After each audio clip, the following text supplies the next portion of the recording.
you have to be told what you need to hear for the simple fact that you're a bodybuilder, you're a competitor. You're going on stage to be literally judged because Yeah. of how you look. So if you don't like hearing that, then don't work with me or don't be a fucking competitor. Because at the end of the day, these are things you're going to hear and you have to get used to. What's up, podcast? This is Colt and Zion. If you are listening to audio only, then unfortunately you cannot see her. But we are going to pick up with part 2 of 2 with Brandon and his dog Primo. Part Wolf. We're actually going to start off talking about that. If you have not listened to part 1, that is episode 88 of the SuperCellulite.com podcast. So just go back 2 episodes ago. You'll find Brandon and Primo. We talk all about his bio, his backstory, the original pothead bodybuilder, steroids, marijuana, contest dieting, all kinds of good stuff. Let's go. We're just going to pick up right where he left off.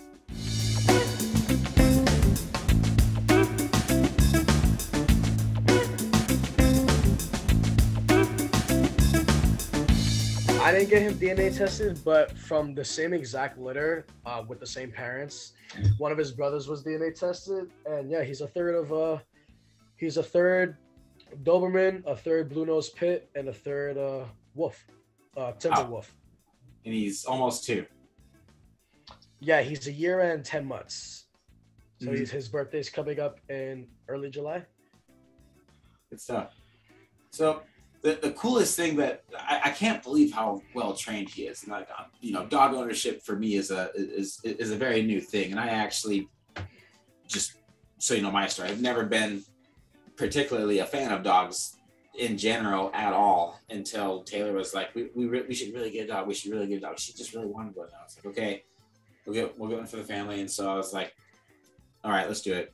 And I was like, what kind do you want? And she did a bunch of research, and she was like, you know what an Australian Shepherd is? And I was like, no. And she was like, well, I think that'd be a good one. And I was like, okay. So we went to a breeder, and she got a super good deal on it, and just has changed my life, man. It's been at my hip like basically ever since. And now I'm just like, it's changed the way that I feel. It's changed the way that I interact with my kids. Cause like with dogs, like at least with her, like you have to be, you can only be positive with her. Punishing an Australian Shepherd is just a losing battle. They don't understand. They don't know why they're being punished. And like, it doesn't matter what it is. If it's physical, verbal, tie them up on a leash, it's just, you can only influence them by positive reinforcement. And so then I just kind of looked at my kids differently now. I'm like, okay, like where am I getting mad at them where I could use some redirecting techniques or like stuff that's working for the dog? And it's like, it's just making our entire family communicate better. So anyway, all that being said, that's awesome to hear. That's so cool, man. Because thanks. I mean, because I don't have kids, but I definitely think like, especially if you're a good dog owner, it's definitely good training. If you eventually have kids, just because it's it's like raising a baby especially in the beginning. At least in my opinion. So that's definitely so cool coming from someone who actually has a family. And I don't know, I think that's awesome. That's fucking awesome. Just because I love dogs. So I love the fact that just you getting a dog, like hearing the fact that you getting a dog just made your family better, Yeah, there comes time where we were in the candle at both ends, you know what I mean? So it's like Taylor and I work hard, we're passionate about what we do. And so like if our kids are misbehaving, like it's never really convenient to stop and put yourself in their head and like, just drop what you're doing. It gets really easy to get just like, stop that, and to just be a policeman or a drill sergeant. But none of that works with a dog. It works with kids temporarily. Dogs are different. And so it's just made us get creative and think outside the box and just talk a little bit differently to our kids when we're angry or stressed, when they're doing something like, every time we get home, what do they do? First thing they do when they get out of the car is they go turn on the hose on the side of the house and start playing in the mud. And they know they're not supposed to do it. They're never allowed to do that. But it's the first thing they do every single time we get home and get out of the car, And so like, that's frustrating, but what can we do differently? Oh, They want to play in water. Okay.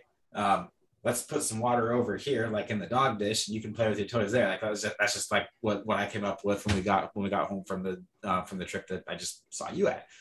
And so things like that. But I was shocked at how Primo was like, it seems like he'll literally just like sit at your side and wait for your command to do anything. Granted, he's a little older than Zion is, but man, that was a blast. Just watching those two rumble and tumble and kind of go at it for, I mean, like literally an hour or two.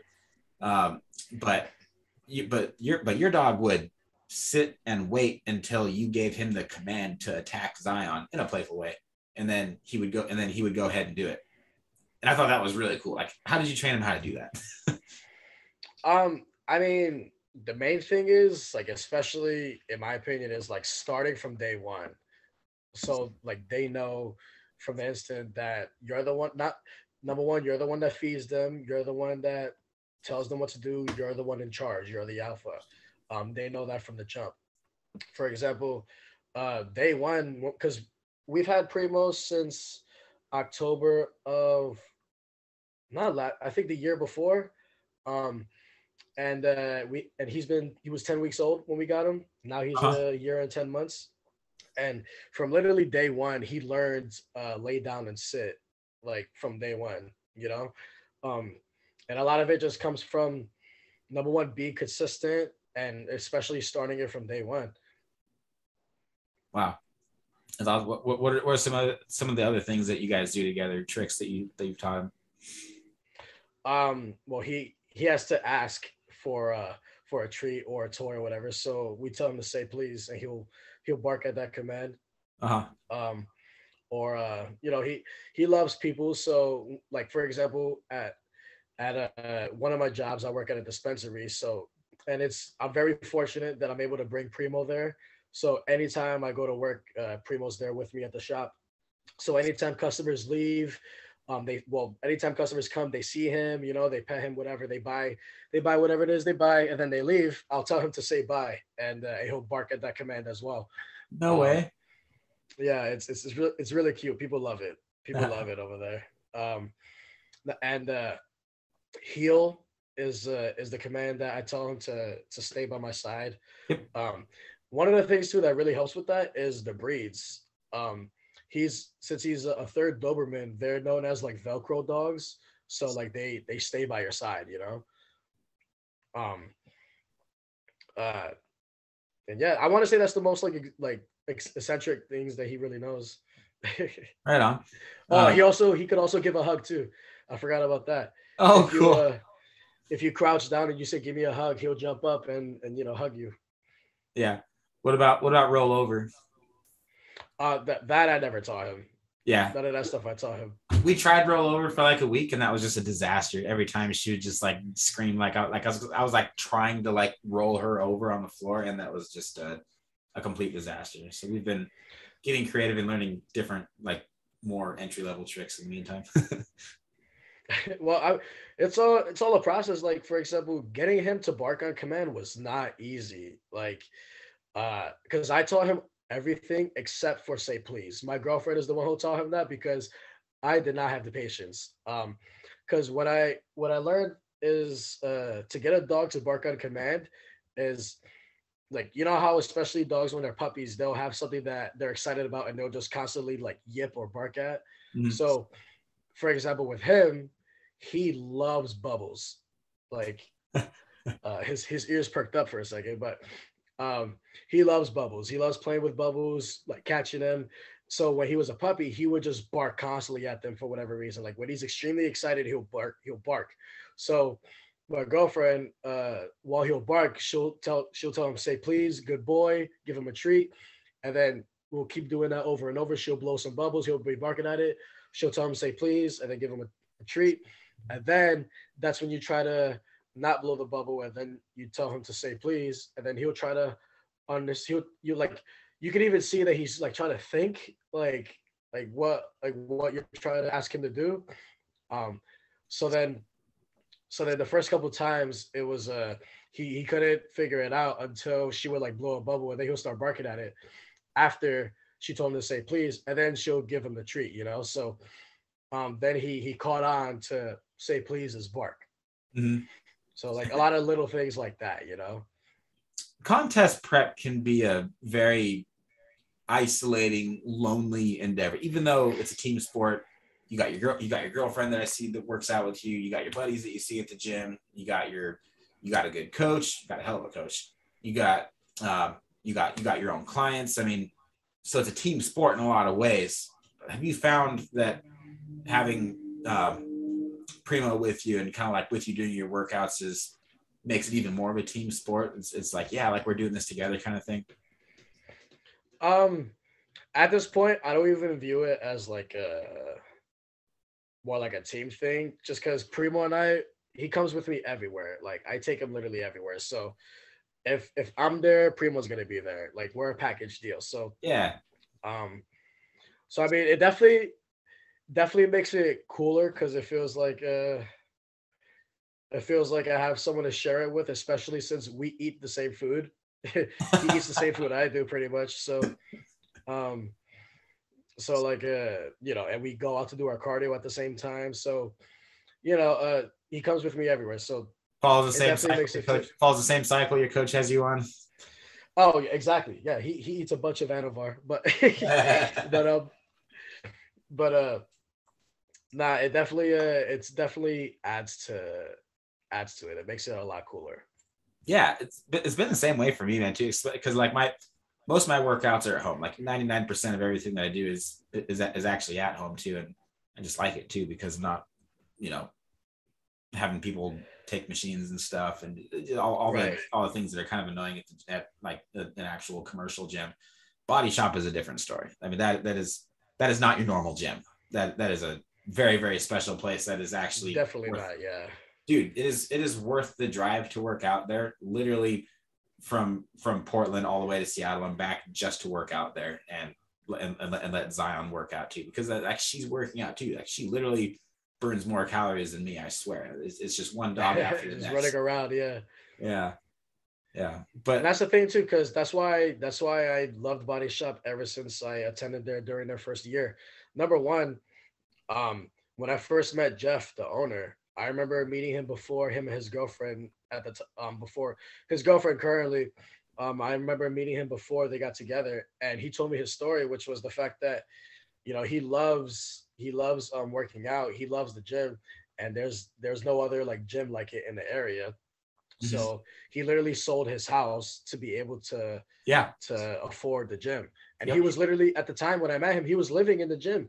Their back office currently was his bedroom. Like I remember he opened his door. He had like literally a bed in there, a microwave, and like a little TV. Like it blew my mind, and it just inspired me. So I love things like that, just because it like, not that it reminds me of myself, but it reminds me of why I do the things I do, and it makes me want to keep pushing even harder because, there's other people who feel just the same way, Mm-hmm. So, since day one, since going to that gym, has been nothing but love from everybody, and it's one of those environments.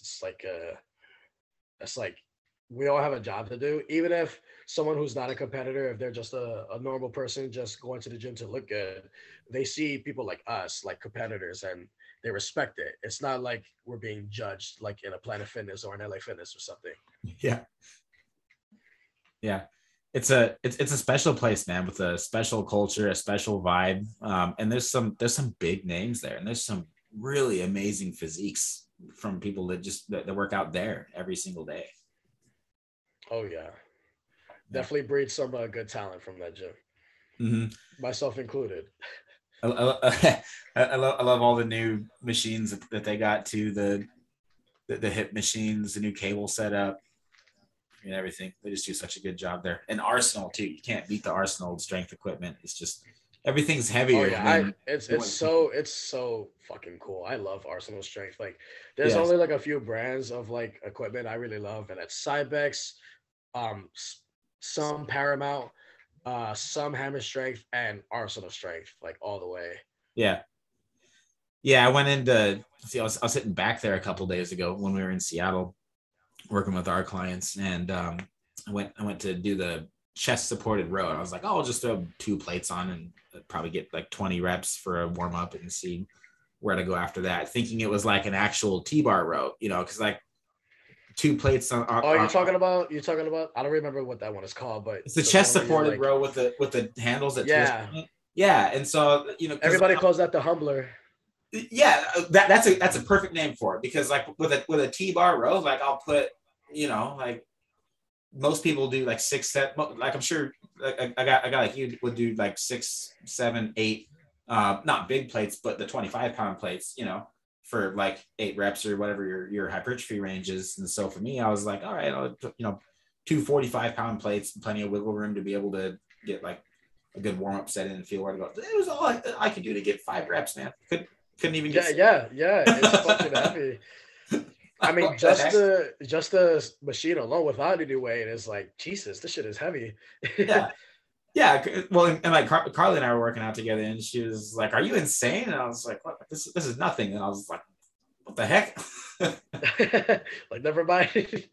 Yeah, and it's really cool too. Just the fact that another reason why I love the gym is the fact that I'm fortunate enough to bring him with me all the time there. Mm-hmm. You know, that's another big thing, especially since he's my baby. He comes with me everywhere. And the gym is my second home. So to him, he views it as his house too. Does he? You got a lot of stress in your life, just like everybody does. Do you find it just like kind of taking a couple minutes and chilling out and just petting them, or just like just having him there just kind of settles you down? 100%. Like literally, just watching him have fun is just does so much for me. Like it makes me so happy seeing him just run around having a good time. Yeah. Just because he doesn't get it all the time, you know. Like I live in a very small apartment. The shop I work at is really small too. He doesn't have much space in there. And the gym is, I don't let him run around in the gym all the time just because people throwing weights around and shit. So yeah, you know, so so like he doesn't get the chance to really like get an open space or anything like that. So when I do, or like when I do have the chance to take him outside and let him like go crazy, then that does a lot. It's awesome. Mm-hmm. Yeah, going on runs is one thing, but like they need to be out where they can like zigzag and do agility work is what I'm noticing is the biggest factor. Yeah. Actually, our favorite little game is the laser pointer, and then she starts running around in circles, and the kids get all crazy about it. Yeah. Like I'll put it on the ceiling too, and she'll just like be chasing it, and then I'll like spin it around in circles, and she'll spin around trying to catch it, and she gets all dizzy and can't stand up. Good times. We do it with our. We do it with we don't actually have laser pointers, though. We have guns that have lasers on them, so we always make sure that, you know, it's cleared. That is hilarious. Just point it in a safe direction.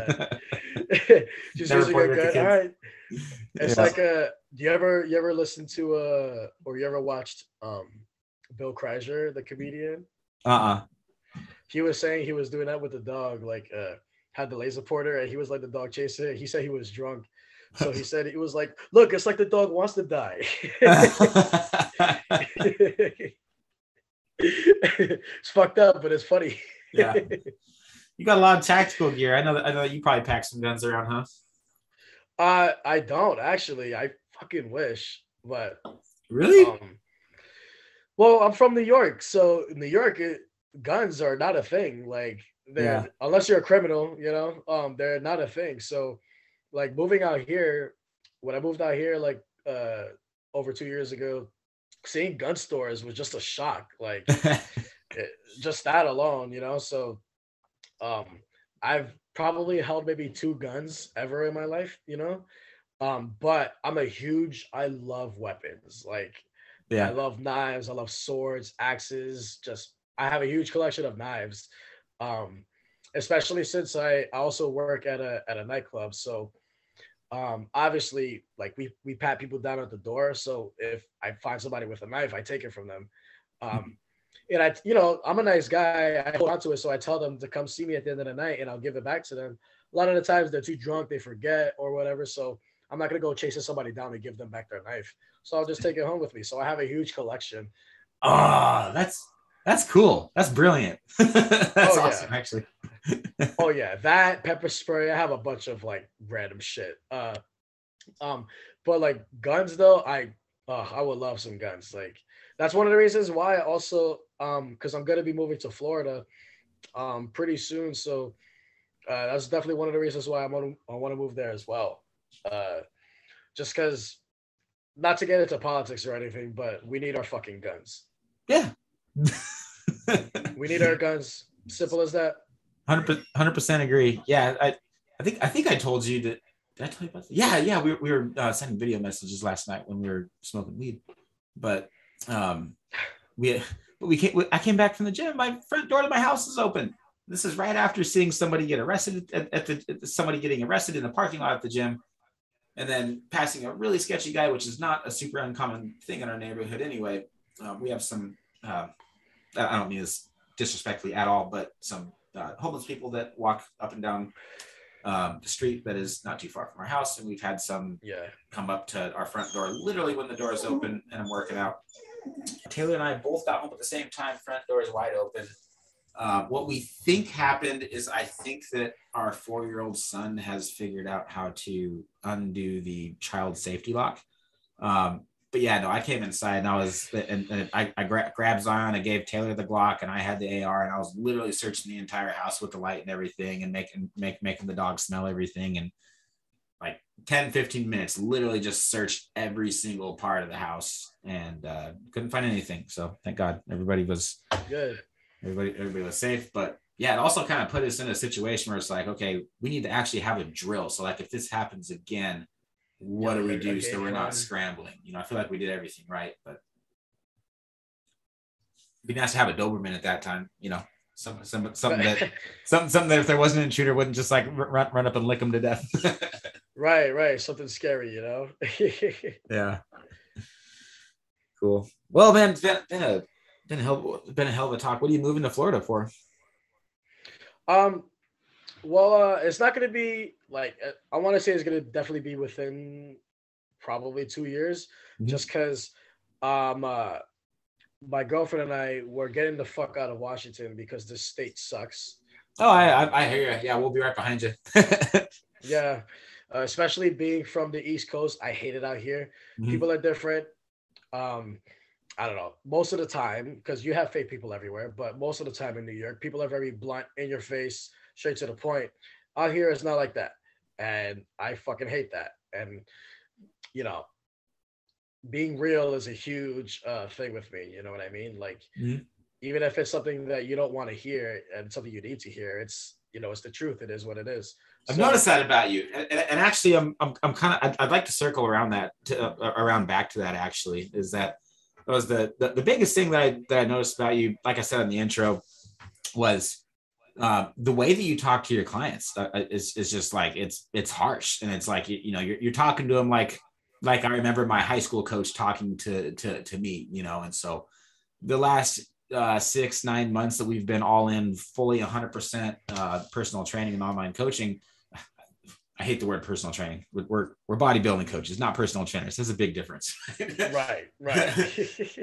But ever since we've been coaching, I've seen everybody as family, and like it's fun, and like most of us like we have kids and stuff, and so I'm like, all right, like teaching everybody like how to incorporate your kids into your workouts and like that kind of stuff. And you know, there's a time and a place for that. But there's also a time where it's like, okay, no, somebody literally needs to be told that they're not giving it everything that they have, and there's no polite way to say it. Yes, there's discretion, but yeah, man, I guess no particular question there, but maybe you could just elaborate a little bit on your coaching style and like you know, what works for you. If you have any funny stories around maybe conversations that didn't go well, or just I don't know, man, just whatever you want to share.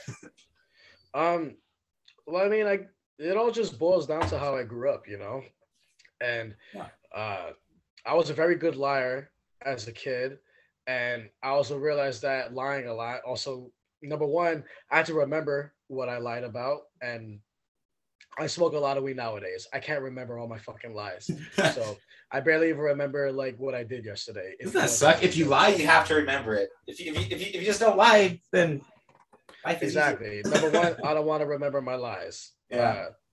So, and second, again, I grew up in Brooklyn, New York, and in East New York in particular, Cypress Hills, and that's just how people are out there. Everybody's straight to your face, blunt. You know, if they have a problem with you, they're gonna tell you. If they don't like you, they're gonna tell you. Boy, no That's wonder, just no how it wonder you is. hate Washington. Yeah, that's exactly how it is, and you know, so that's just how I am. That's how I always was, always been straight to the point. Even if it's, you know, like I say this all the time. I'm a you know, I'm a dick. I'm a bit of a dick. You know, no, I'm not an asshole. I'm a dick. So because there's a difference, but just be due to the simple fact that I tell the truth, and not a lot of people like to hear that just because it's fucking hard to hear the truth. But when it comes to coaching, especially if you're paying me to do like to help you be the best you can, if you're paying me, then why am I gonna lie to you? You know, like if you can't trust me to tell you what you need to hear, then who can you trust if you're paying me? You Yeah. know, so what you're gonna trust some people at the gym, and that's another thing too, because if I'm holding somebody's hand, even if they don't look good, telling them they look good when they don't, then what's gonna happen when they go to the gym? Other people, and let's say they're posing in the gym or whatever. This is just a random scenario, and then other people come approach them in the gym saying like, "Hey, what are you doing? You're 4 weeks out. You shouldn't be looking like you should be leaner." Blah blah blah, and then it ends up creating distrust between the client and myself, and then they end up not listening to what I'm doing, um, whether I know or not. You know what I mean? So to prevent all that, I like to be blunt, straight to the point. You know how I feel. You know you're missing this. You know you're not lean enough. You know you're not big enough. Whatever the case is. So now, how do we fix it? How do we change that? Because it's not like I'm just sitting here criticizing my clients every 5 minutes. You know, um, I do I do make a point to also let them know when they're doing great. But I'm not over here like patting them on the back every time. You know what I mean? If it's like a big ass PR, or if it's, for example, like my last client who was gonna step on stage this last Friday, um, I was telling her how proud I was of her for how far she's gotten. You know, those moments are different. I'm sure to make a point to make it known how I feel, because at the end of the day, that's how I feel. But you have to be told what you need to hear, for the simple fact that you're a bodybuilder, you're a competitor, you're going on stage to be literally judged because Yeah. of how you look. So if you don't like hearing that, then don't work with me or don't be a fucking competitor. Because at the end of the day, these are things you're going to hear and you have to get used to. So with me, I'm at least giving solutions on top of that. So yes, I have my criticisms. You have your back is small, your your stomach is too fat, you're missing this, you're missing that. I'm not just giving that. I'm also giving solutions as to how they can change that and make it better, you know? You're starting with an awareness of what the problem is and then the solution, but you can't just jump straight to the solution if we don't get real and on the same page with what the problem is, and that could be Exactly. Because let's leanness. say let's say it's the same thing with life. Let's say, for example, um, you have a certain bill coming up on a certain date, and you just don't want to think about it because it's a stress that you don't want to add to your daily life, which I totally understand. Um, but then at the end of the day, there's a point where you have to get real and realize, oh shit, I have to pay this bill, or else whatever, my lights are going to be turned off, or whatever it is. So it's the same thing. So you have to acknowledge what the problem is and realize what you need to do to fix it, because at the end of the day, it's still going to be a problem if you don't fix it.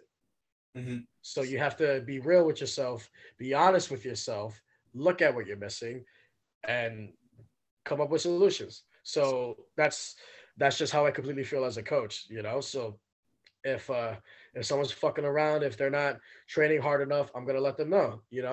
Anytime I train with anytime I train with a client, because I'm a very busy person. I mostly train by myself. But if I have time, I make the time to drive out, or they come to me to train together. Yeah. And um, And at that point, I'm very quick to notice certain things like you're not feeling your lats here. You need to squeeze harder. You're not pushing hard enough. You can put more weight on the bar, whatever the case may be, you know? So there's always things that could be improved. So if you're trying to be the best you can be, then why not uh, try to do those things to be better? But if you're not going to do those things to be better if you're not told. Right. Yeah. No, you and I are very different yet very similar. And one of the things that we're very similar with is how both of us are on contest prep, and with that there's a lot that I know about you that I'm not going to take personal. There's a lot that you know about me that you're not going to take personal. And I think it was like a few weeks ago, it was like, man, like we got to get a workout in. We got to get a workout in. And then like you saw me at the gym, and I was like, dude, I was going to text you when I was coming into town, and like the phone notifications are piling up, and I literally only have so much time to get through all my phone notifications. Right. Oh, cool. Like, no worries. And like, you know, we're watching our dogs play and stuff, and just kind of like shooting a breeze after we got it in. But then like, we're like, okay, we're training legs on Wednesday. All right. And then like, I think we talked for like 20 minutes, and then we left without saying goodbye. And then I was like, what? Like, I thought we were going to work out together. Whatever. Right. I'm going to freaking go, you know? And then like, but we just don't take it personal. And like, I knew in the back of my head, like we probably weren't going to work out together, and you probably knew it too, but it's just, I don't know. It's just like kind of something that you say, but I'm the same way, man. Like I don't like working out with people. Like it doesn't matter who it is. It's like, if you're on a mission, it's like it kind of takes every single bit of brain power to focus on your workout and to know what you need to do during that workout. I mean, like you can go in with a plan, and then first couple sets just not agreeing with it, or your rotator cuff start, you know, my rotator cuff has been just killing me every day. So like my push pull leg split has become push pull legs, but no shoulders. The end of every workout is when my shoulder finally starts feeling like I can do something and not hurt it. And so basically just like shoulders have been the end of every single workout. It's like, you have a training partner. How the hell do you work around that? Yeah. I mean, it's funny too, because I want to say, not including girls I've dated in the past, because I mean, when you're a bodybuilder and you date different girls, you always bring them to the gym with you at some point. So that doesn't count. But I want to say I've had a total of 2 training partners over the course of like the 6-7 years I've been doing this. Yeah. And honestly, it's funny because I don't even remember how it came about. Well, one of them, his name is George, and that was the friend I told you about in the beginning, is as far as who got me like inspired to go to the gym. He was my first training partner because we were always competitive with each other, so including the gym. And I had another training partner who was my coworker, and I don't know, I definitely feel like it's just a certain chemistry. It's like a genuine relationship, you know what I mean? Like, you know, it's almost like there's a lot of like unspoken things that you guys just know about each other. Like, let's say you know how hard they could push, you know, if they have 5 more, or you know if they're done, like little things like that, or you know what they need to hear in order to get them fired up before like a heavy squat session, for example. Like, yeah, like my last training partner, I haven't trained with him in, I want to say, since back in late 2018. And I want to say I've had some of my best lifts like with him. Just because, you know, you yelling at each other, hitting PRs, you know, and it's definitely a fun time.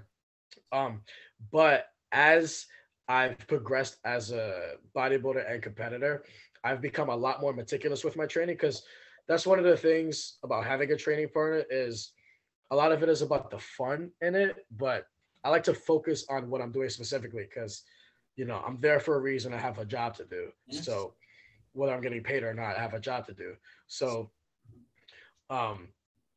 not that having a training partner distracts me from that, but they're not always doing the same thing. You know what I mean? Because my training splits are like specifically for me, and it's, you know, they don't always want to do the same things every day, right, or just whatever the case is. Because I do the same training sessions every day. All my sessions are the same every week. The only thing that changes is the weight. So, you know, that gets boring for a lot of people, and yeah, I totally get it. And honestly, it boils down to not having the time because, you know, we all have lives. We have fucking day jobs and shit like that. So, you know, like, uh, it'd be great to have a training partner, like just because it's again that chemistry is nice, and having like some of the best lifts I've ever had was, like I said, was with the training partner. So it'd be nice to have that back, but it's just a matter of, I guess, just scheduling. Pretty much is the main issue because we all have lives. Mm-hmm. Yeah, when someone calls me or texts me during a workout, a lot of times I find myself not lying, but saying like literally just, I'm busy right now. I can't say that I'm working out because a workout to most people is not the same as a workout for you and me. A workout for me is this is literally the most important thing of the day. Like if this doesn't happen. Oh, it's not even, I don't even call it a workout. It's a training session. Yeah. And like a training session is way more serious than just your fucking average workout, Right. And then people hear like, he's just working out. Cool, I can give him a call. He's available. Like, no, that is the time that I'm the least available. is right in the middle of a workout. Fuck that. I put my phone on do not disturb. I even tell my girlfriend, like, if you text me, I'm not gonna see it. Or if I see it, I'm not gonna reply to it just until I'm done. Because at the end of the day, I don't have a lot of time to myself in a day. Most of the time I get to myself is in the gym. So, and especially since the gym is, I love training. Like at the end of the day, I just love training and beating the shit out of myself. So that's the time that I want for myself. So like I'm already on my phone too much in the day, especially talking to clients or whatever the case is. So I'd rather just have headphones on, throw my phone in my bag and just train. Yeah. Yeah. Taylor gets asked like, your husband works. His workout literally, like after you count the cardio and everything, it's 2 or 3 hours every single day. Like not even when he's on prep. Like, doesn't that bother you? And she's like, no, it bothers me if he doesn't do it. If he doesn't do it, you don't want to be around him. If he does it every single day, he's a great guy. He's in a great mood, and I love him. And see, that's amazing. That's amazing because and it's rare because not a lot of. It's hard to find a partner like that, not a lot of, whether it's a woman, a man, it doesn't matter, but just having a partner that understands like your lifestyle and what the things we do, it's hard, and honestly, for a while, I didn't want to be in a relationship, like just for the simple fact that it's a distraction. I don't want to feel obligated to anybody else. I don't want to be bothered. Like, why are you at the gym so much? Blah, blah, blah. You know what I mean? So, when I ended up finding my girlfriend now, who's going to end up becoming my wife one day, then she's just 100% supportive in everything I do. Like, she understands everything. And, so that's really hard to find. So that's awesome. Yeah. Yeah, no, dude, I'm so lucky. Like we've had conversations too, where it's like, okay, this is a lot of work we're doing. I mean, like, is this really worth it? And then it's like, what's the alternative? I could go work a 9-to-5 job.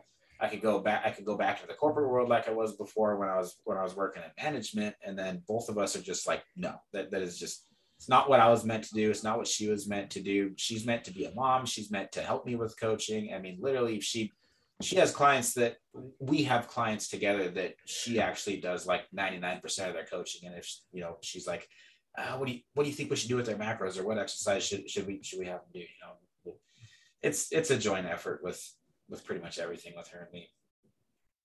But awesome. but she's the same way too. Like if she, like my most important job every single morning is making sure that she gets her workout in too, and she's self-motivated and everything, but like I need to help out with the kids and get them out of bed and everything, and make sure that they're okay, so that she always takes first shift at the gym. So she goes first, and then when she gets back, then she's washing the kids, and then I have my time to work out. But like if she has a day where like her attitude's maybe not the best, like I call her out. I'm like, babe, how was your workout today? She's like, didn't have a chance to do it because this came up and that came up, but I got this phone call. I'm like, today's just gonna be a rest day, and it, like 1 or 2 of those days in a row, it starts to add up, and I'm the same way. So both of us, the gym is just a non-negotiable, and if we're getting our workouts in, if we're nailing our macros, both of us and if we're reading our Bible, and if we're treating each other respectfully, I mean, like literally pretty much anything can happen and we can handle it. That's awesome. Hey podcast, this is Colt and Zion, just checking out with you guys. Thank you so much for joining us the entire episode. If you found it helpful, if you found it entertaining, if it made you laugh, share it with a buddy. I'm going to finish up with a couple customer reviews for the week. The first one is from Lawrence Espinoza. We took him through his first competition recently. He said also, thank you, Colt Milton. This is from a Facebook post. Thank you, Colt Milton, my wonderful coach, for this whole process. Brother, without your encouragement and dedication to my health and mental well-being, I would not have been able to do this. I never believed that I had it in me to discipline myself and to see it through to the end. I love you, man, and keep spreading that same love and encouragement like no one can. Anyway, here's my pictures. First, a mandatory blah, blah, blah. You can't see the rest of it because you're listening to this, not watching it. But he looked absolutely incredible, took second place at his first show. We are getting ready. 17 weeks out as of today, and so is Brandon from the Northwest NPC Northern Classic, I believe is the name of the show. That's going to be in Federal Way, Washington. So first customer review, and what do we got for the next customer review? We got Sila Fernandez. She purchased recently ISO powder, which is our peanut butter flavored protein powder. We also have them in chocolate cupcake, birthday cake. Apparently cake is like the thing right now. And butter pecan cookies. So she just said, thank you so much for the peanut butter flavor protein powder. It literally tastes like crack cocaine. So I have to agree with that. I don't know what crack cocaine tastes like, but it is an excellent product. You can find this on our website, supersetyourlife.com. And it has 121 calories, 1 gram of fat, 2 grams of carbs, 26 grams of protein. Doesn't matter what diet you're doing, you should probably be able to fit that into your macros. And I'm about to have a little snack of that myself before training legs. So thank you so much, everybody, again, for watching the show. Again, follow Brandon. All of his information is in the show notes below. Love you a lot. God bless. And whatever you're hitting today, go crush it.